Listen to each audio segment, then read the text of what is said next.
आखिरकार पाकिस्तान ने मान ही लिया है कि उसकी हालत भिखारियों जैसी हो चुकी है। ये हम नहीं, खुद पाकिस्तान के पूर्व प्रधानमंत्री इमरान खान कह रहे हैं। इमरान के मुताबिक पाकिस्तान अब भिखारी हो चुका है और दर दर हाथ फैलाकर दुनिया से मदद मांग रहा है। इमरान खान ने शहबाज शरीफ सरकार पर हमला बोलते हुए कहा कि आज पाकिस्तान की हालत ऐसी हो गई है कि दुनिया से पैसों की भीख मांगनी पड़ रही है। कभी वो उधर फिर रहा है भिखारियों की तरह, कभी उधर पैसे मांगे, कभी उधर, यानी मुझे शर्म आती है। यही नहीं, इमरान खान ने प्रधानमंत्री शहबाज शरीफ के उस बयान पर भी निशाना साधा जिसमें उन्होंने भारत से बातचीत की बात कही थी। इमरान ने कहा कि शहबाज हिंदुस्तान के सामने बातचीत के लिए गिड़गिड़ा रहे हैं। शहबाज शरीफ हिंदुस्तान से मिन्नतें कर रहे जी, हमारे से बातचीत कर लें, हमारे से गलतियां हो गई, हमने कोई 3 जगह गिरा के मार खा ली, हमें खुदा के वास्ते हमारे से बात कर दे। और वो क्या, दहशतगर्दी पहले खत्म करो फिर बात करें। आपको बता दें कि शहबाज शरीफ ने एक इंटरव्यू में कहा था कि पाकिस्तान भारत से 3 जंग लड़ चुका है, हमने सबक सीख लिया है और अब हम शांति से रहना चाहते हैं। यही नहीं, इमरान खान ने इस इंटरव्यू के दौरान एक ऐसा बयान भी दिया जिससे लगता है कि पाकिस्तान के नए आर्मी चीफ को लेकर उनकी खुशफहमी और उम्मीद दोनों पर पानी फिर गया है, क्योंकि इमरान खान को लगता था कि पाकिस्तानी सेना के नए आर्मी चीफ जनरल सईद असीम मुनीर पाकिस्तान की राजनीति में दखल नहीं देंगे या कम से कम उनका साथ देंगे, लेकिन ऐसा नहीं हुआ। इसीलिए इमरान खान ने पाकिस्तानी सेना को पानी पी पी कर कोसा। इमरान ने कहा कि सेना निष्पक्ष नहीं है।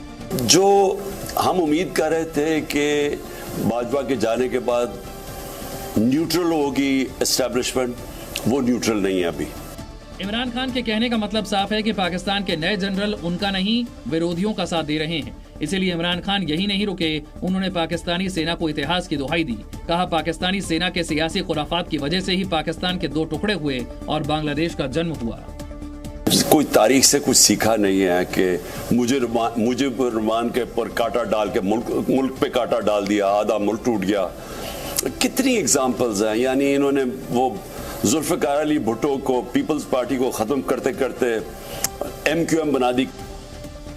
इमरान खान पाकिस्तान के मौजूदा आर्मी चीफ पर सवाल उठा रहे हैं तो पाकिस्तान के पूर्व प्रधानमंत्री नवाज शरीफ पूर्व आर्मी चीफ कमर जावेद बाजवा को कोस रहे हैं और कह रहे हैं कि पाकिस्तान की बदहाली के लिए जनरल बाजवा और ISI के पूर्व महानिदेशक लेफ्टिनेंट जनरल फैज हामिद जिम्मेदार हैं। नवाज शरीफ लंदन में अपनी पार्टी के वरिष्ठ नेताओं के एक प्रतिनिधिमंडल से मुलाकात के बाद मीडिया से बातचीत के दौरान ये बात कही।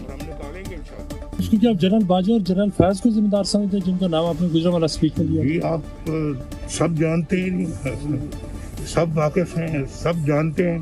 अब ना किसी की शक्ल छुपी हुई है, ना किसी का नाम छुपा हुआ है। अपने पाकिस्तान को अपनी जात के गिर्द घुमाया है। इस कौम के साथ घिनौना मजाक किया गया। दोनों पूर्व सैन्य अधिकारियों पर नवाज शरीफ ने 2018 के आम चुनावों में धांधली करने और संविधान का उल्लंघन कर इमरान खान को प्रधानमंत्री बनाने का आरोप लगाया था। शरीफ ने कहा कि उन्होंने गुजरावाला के भाषण में लोगों को बताने की कोशिश की थी कि कैसे लोगों के एक समूह ने देश पर कब्जा करने की साजिश रची। हमारा मुल्क है, उसके साथ जो सितम ज़रीफियाँ हुई हैं, जो जालिमाना सलूक किया गया है, उसको बताना ये मेरी जिम्मेदारी है। अवाम तक पहुँचाना मेरी जिम्मेदारी है और उसको ठीक करना भी हमारी जिम्मेदारी है।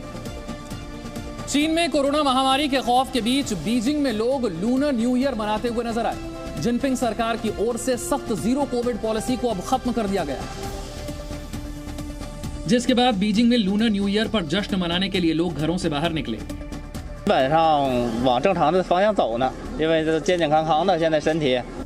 चीनी नववर्ष के मौके पर मंदिरों में भारी भीड़ देखने को मिली। बीजिंग में लामा मंदिर में कई लोगों ने पहुंचकर प्रार्थना की। टेओरेटिंग पार्क में पारंपरिक चीनी लालटेन सजाई गई। सड़कों से बाजारों तक लोगों का तांता लगा दिखा। खाने के दुकानों और रेस्टोरेंट में भी काफी संख्या में लोग दिखे।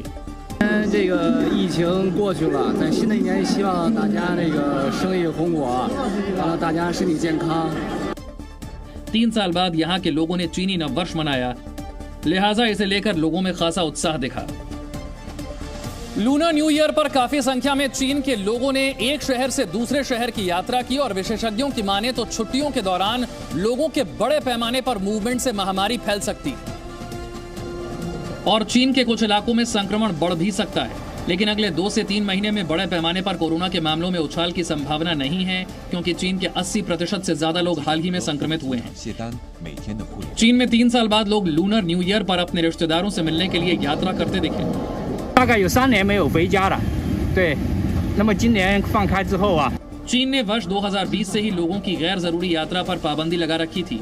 नियमों में ढील मिलते ही बड़ी संख्या में चीनी नागरिक एक जगह से दूसरी जगह की यात्रा पर निकल गए। सरकारी आंकड़ों के अनुसार चीन में जीरो कोविड पॉलिसी खत्म करने के बाद 12 जनवरी तक कोरोना से करीब 60,000 लोगों की अस्पताल में मौत हो गई थी। बीते साल के नवंबर महीने से दुनिया की बड़ी कंपनियों में छटनी का जो दौर शुरू हुआ वो अब भी जारी है।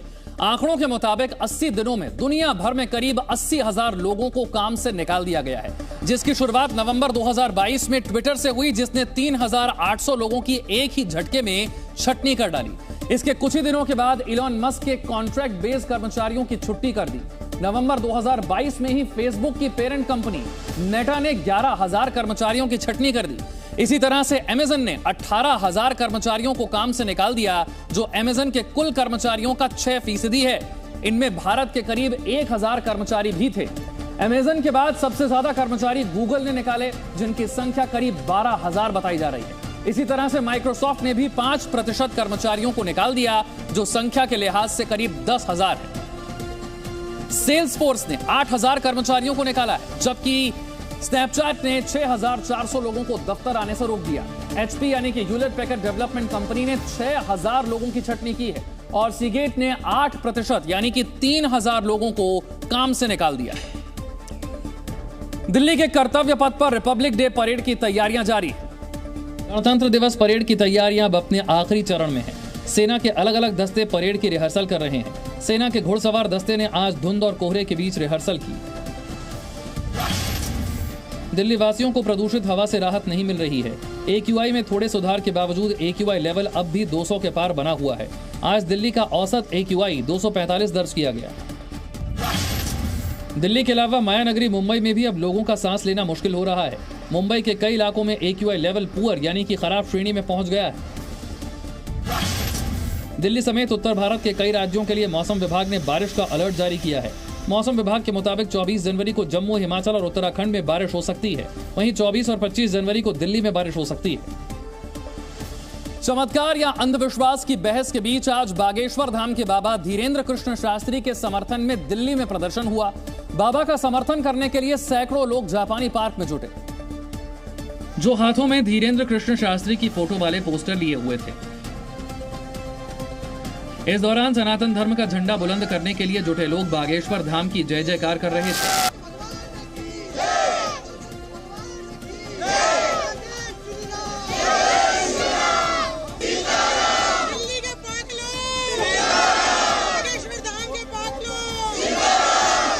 इसके बाद लोगों ने हनुमान चालीसा का पाठ भी किया।